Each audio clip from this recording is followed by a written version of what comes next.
ये बोर्ड हमारे पास आया जो है, देखो डीसी पावर सप्लाई से कनेक्ट कर रहे हैं तो ये एकदम से लोड ले रहा है 0.114। ये गलत लोड है।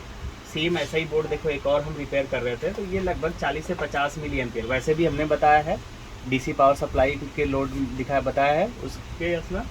अगर ऐसा लोड ले रहा हो तो हर हाल में कोई ना कोई आईसी शॉर्ट है, या तो 3 वोल्ट की आईसी शॉर्ट है, या तो आईओ शॉर्ट होती है, या 3 वोल्ट की कॉयल शॉर्ट बता रही होगी तो आपका मेन चिप शॉर्ट होती है। ठीक है, ऐसी कंडीशन में पहले तो ये पता करते हैं कि आपकी 3 वोल्ट की आईसी कॉयल है कौन सी, है ना जी। तो अब देखो ये इसका बोर्ड व्यूवर है। ठीक है, इस बोर्ड व्यूवर के अकॉर्डिंग यहाँ पे देखो आपको दिख रहा है 3 वोल्ट की सप्लाई, है ना। तो अब सबसे पहले क्या करो, इसको डिस्कनेक्ट करो। डिस्कनेक्ट करके ये देखा जाता है कि 3 वोल्ट की कॉयल तो शॉर्ट नहीं है। यहाँ पे ये 3 वोल्ट की कॉयल है।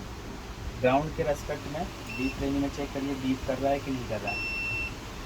तो ये बीप नहीं कर रहा है, ठीक है, बीप नहीं कर रहा है नहीं जी। लेकिन अब क्या हो रहा है, फिर भी लोड ज़्यादा ले रहा है। तो 3 वोल्ट की आईसी की सराउंडिंग में जितने कैपेसिटर हैं उनको चेक करो, कोई भी बीप नहीं करना चाहिए। यहाँ पे चेक किया, यहाँ चेक किया, नहीं बीप कर रहा है, यहाँ भी बीप नहीं कर रहा है, यहाँ भी नहीं बीप कर रहा है, यहाँ पे भी देखिए, है ना। लेकिन देखिए एक कैपेसिटर ये है जो कि बीप कर रहा है, बीप कर रहा है। ये कौन सी लाइन पे 1R0 प्लस एक कैपेसिटर, फिर देखिए ये लाइन से निकल करके एक रजिस्टर फिर सीरीज में कैपेसिटर, यानी ये कौन सी लाइन, बूस्ट लाइन है, बूस्ट लाइन है। बूस्ट लाइन का कैपेसिटर बीप नहीं करना चाहिए। ठीक है, अगर बीप कर रहा है इसका मतलब ये आईसी भी पे भी अगर पावर डाल के या थर्मल कैमरे के नीचे देखेंगे ना तो ये भी हीट हो रही होगी। ठीक है, देखिए तो अब एक बार अगर कैपेसिटर बीप कर रहा है तो कैपेसिटर ही चेंज करेंगे, पूरी आईसी नहीं बदलेंगे। कई बार क्या होता है हीट का अगर आप थर्मल कैमरे के नीचे रखते हो और आपको हीटिंग दिखती है तो आप आईसी ही बदलने के चले जाते हैं, है कि नहीं। आईसी भी बड़ा खर्चा हो गया, बड़ा खर्चा नहीं करने का, पहले ये पता करो कि छोटे से छोटे खर्चे में हमारा सॉल्व हो जाए केस। देखो यहाँ पे हीट तो वहीं आ रहा है, आ रहा है आईसी के, इसी आईसी के पास हीट आ रहा है। अब इसके सराउंडिंग को हमने चेक किया तो हमारे को क्या हीटिंग मिला, मतलब हीट क्या मिल रहा है, कैपेसिटर।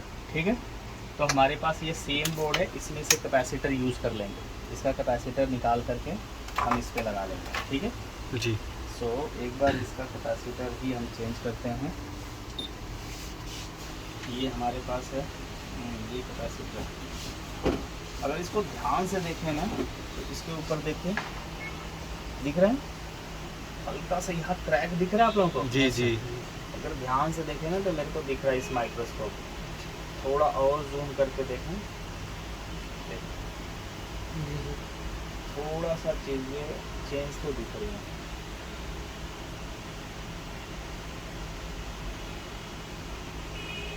मुझे इस वाले आई पीस वाले में दिख रहा है हल्का सा इसके ऊपर क्रैक दिख रहा है। तो ये मैं चेंज कर देता हूँ कि दूसरे कैपेसिटर से। ठीक है, हमारे पास दूसरा कैपेसिटर है ऑलरेडी।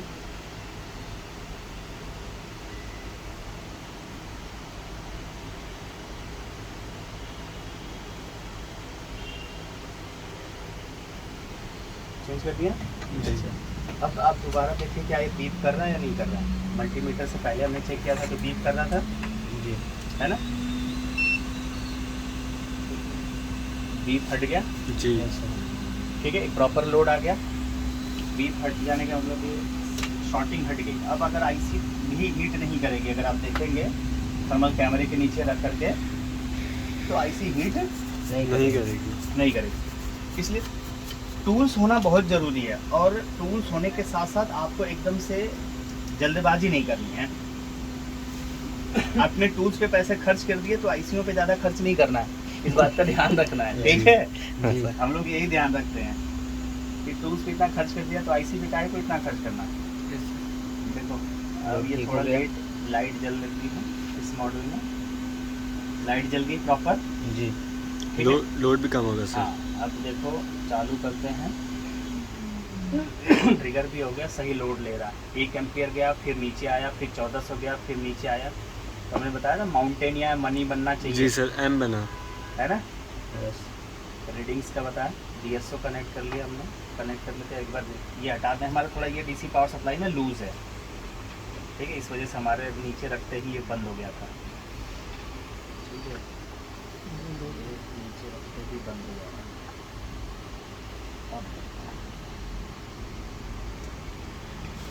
यहाँ कनेक्ट, यहाँ सक्सेसफुली अगर कनेक्ट आता है। दूसरा DSO से देखते हैं तो मल्टीपल टाइम हमारे को फ्रीक्वेंसी दिखनी चाहिए।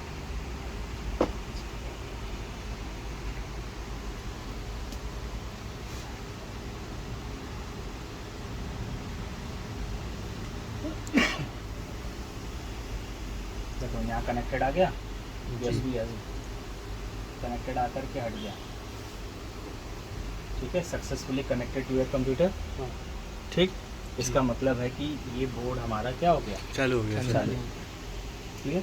साथ ही साथ अगर इसको DSO पे डिस्प्ले देखना है तो बायस के पिन नंबर 1 पे DSO रख करके 1 वोल्ट 500 माइक्रोसेकंड पे रखेंगे। ठीक है, और ट्रिगर करेंगे।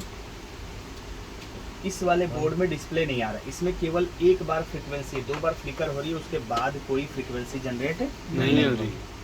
अभी देखा था आप लोगों ने? हाँ जी। अभी देखिए इसमें 2 बार हो गया, 3 बार, अब उसके बाद ये कंटिन्यूअस फ्रीक्वेंसी आ रही है जी कंटिन्यू। और एक बार जब डिस्प्ले आएगा ना तब भी देखो फ्लिकर, जब सक्सेसफुली आया उसके बाद भी फ्रीक्वेंसी आए जी। तो ये क्लियर होता है कि हाँ डिस्प्ले हमारा इसमें आ गया। लेकिन वहीं पे दूसरे बोर्ड में अगर हम लोगों ने देखा तो वहाँ पे फ्रीक्वेंसी नहीं आ रहा। ठीक है, ये बोर्ड तो आपका हो गया था, ये आप अपना बोर्ड पकड़ो। Thank you.